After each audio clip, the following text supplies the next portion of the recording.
lahat ng laban namin ng Norte, hindi kami nasisiro. Lagi kami pasok sa top 10. Simula hanggang ngayon, simula nung 2022 hanggang ngayon, mga Victor Lim ang kumikilos sa amin, tsaka Sablon. Sa totoo lang, ang gamit namin, Vitabuli lang. Yun ang gamit namin pagka derby na. Before ng derby, magpapatikim na kami ng gamot.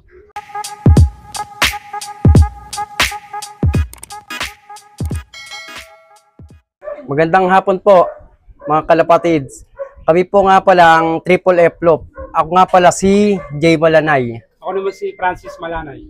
Yung isa naming kakumbay na kaya kami tinawag na Triple F, si Franz Ignacio nasa sa Canada. Yung siyempre bago natin ulit simulan tong video to, sir, maraming salamat po sa pag-unlock na makapag-loop visit sa inyo. Yun, sir, pwedeng may pasyal mo kami sa loop nyo? Pwede naman, tara. Yun, tara, samahan nyo kami. Let's go. Ito nga pala yung mga achievements namin simula 2019 hanggang 2024. Ito mga kalapatid, so. Anong taon po pala kayo nag-start sa pagkakalapati? Nag-start kami 2017. Tapos, simula 2017 hanggang 2018, puro kami gulong. Hanggang sa nakaisip kami na mag-acquire ng magagandang bloodline, kagaya ng Vicentingo. Tapos, nung unang breed pa lang namin nag-first overall agad kami sa isang club. Tapos, nakapag-isip pa rin kami na kumuha ng ibang linyada. Pumasok naman sa amin yung linyada ni Kapakpak, Ezekiel Lunar, Desmet, tsaka kay Sir Ryan Rustia na Emil Tagalog. Sila naman ang nag-overall sa amin noong 2021, first overall din. Okay, so kada dagdag nyo, sir, nananalo sa inyo?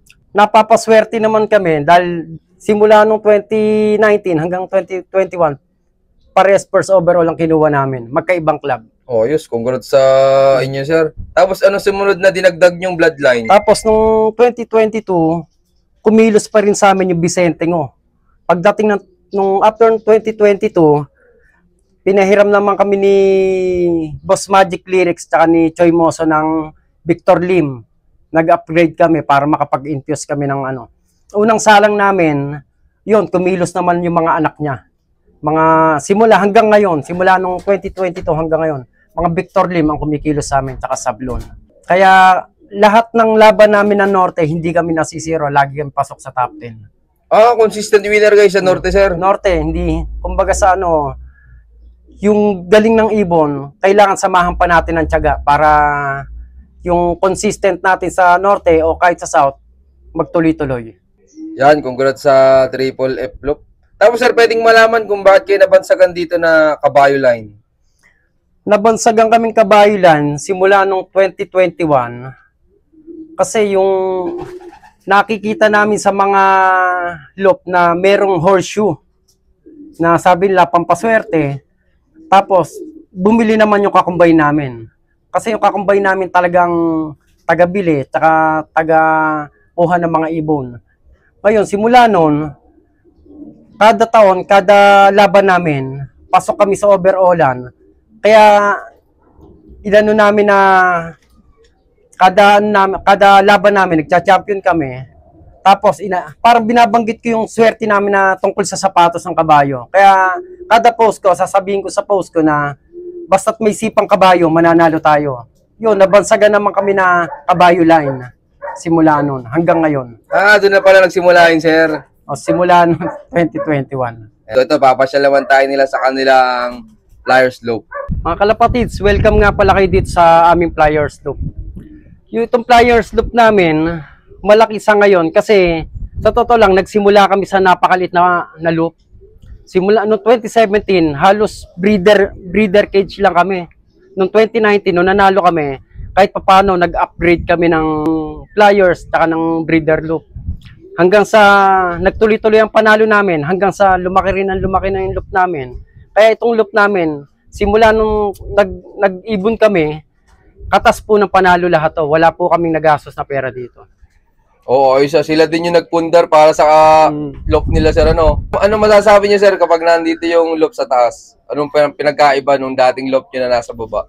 Mas maganda yung nasa taas kasi yung abangan ng ibon, makikita mo agad Tsaka yung hindi sila mahihirapan. Mas komportable sila sa taas. Kaya mas maganda pa uwian pagka nasa taas talaga. Hindi kagaya nung nasa baba. Pero sir, sino palang unang nahilig sa inyo sa pagkakalapati? Halos yung tatay kasi namin ang unang nahilig eh. Nung bata pa kami, tatay ko nagkakalapate hanggang sa nawala siya. Nagtuloy-tuloy lang kami ng pagkakalapate. Tapos, nag-start ulit kami magkapatid 2010. Puro pansi pa lang, puro talagang may nag-inganyo sa amin na magkarera noong 2017. Kaya lang hanggang 2018 nga, puro gulong. Kaya nag-upgrade na rin kami ng pag-iibon. Yun, maraming salamat po sa Triple F Loops. Pero sir, pag malapit na yung training sa truck, anong ginagawa niyong preparation sa mga ibon nyo? Bago kami mag-training sa truck, 1 month or 2 months before, kailangan na-i-flashing na namin ang ibon. Para yung gamot na ibibigay namin, ma-absorb lahat nila. Tapos, bago mag-training, kailangan makakapag-self-toss ka muna para ang ibon natin hindi nasasama sa karamihan. Para may sarili silang daan o breakaway na tinatawag. Tapos hanggang sa nagte-training nga, ang ibon natin kailangan malakas. Hindi po pwede yung lagi sakitin na ibon. Ang number 1 dyan yung observation natin. Simula training hanggang matapos ang karera. Tapos sir, sa feeding naman sa umaga, tinataka lang namin. Pero pagdating sa hapon, alis sila. Ganyan na sistema namin pagka malapit ng training. Kunya, malaptang south, ganun ang ginagawa na rin namin. Ano yun sir, binabago nyo pa pag derby na yung sistema nyo ng pagpipiding? Pwede naman, nagdadagdag lang naman kami ng sap tsaka mais. Pero pagka sobrang init, hindi na kami nagbibigay ng mais. Dinadagdag namin mani at sap pag mainit. Pero pagka yung tag-ulan naman, yun ang binibigay naman namin mais. Kasi mainit sa katawan yun. Tapos sir, sa hapon, unli feeding ulit sila? Unli feeding kami. Kasi hindi mo naman masasabi ang ibon kung kailan i-release yan o yung pag-release nila smash. Kaya kailangan ang ibon natin malakas ang katawan bago natin ikarga. Yun, maraming salamat po sir. Pero kayo dito sir, anong mga madalas nyo magamit na supplements pag derby na? Sa totoo lang ang gamit namin, Vitabuli lang. Yun ang gamit namin pagka derby na. Before ng derby, magpapatikim na kami ng gamot. Para pagka nag-derby na tayo, sanay na ang katawan nila. Yun, maraming salamat sir. Mga herbal sir, may ginagamit nyo pang recover?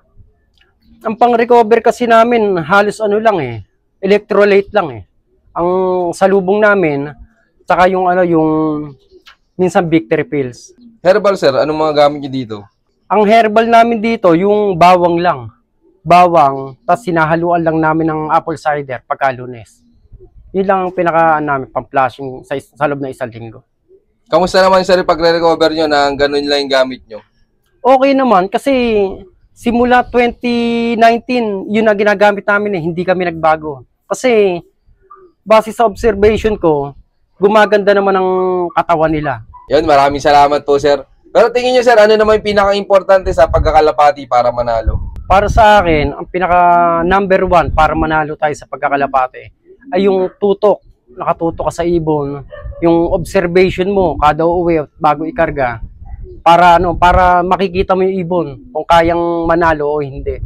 Tsaka sa training, kailangan natin ng toss talaga. Tiyagaan lang para pagdating ng karera, hindi tayo masisiro ba.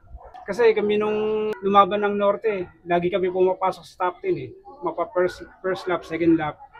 Laging hindi kami nasisiro, lagi pasok sa top 10. Kaya yung panahon na nagtotos kami, sabi nga ng kapatid ko, yung 4 na ibon namin, hindi nila matalo-talo. Mapa YB of color, tag team trio, tsaka 4v4. Nihirapan sila kasi kagaya ng, yun nga sabi ni Utol na kailangan natin ng self-toss. Number 1 din yun para manalo tayo. Yun, maraming salamat po sir. Silipin naman natin yung kanilang mga breeders.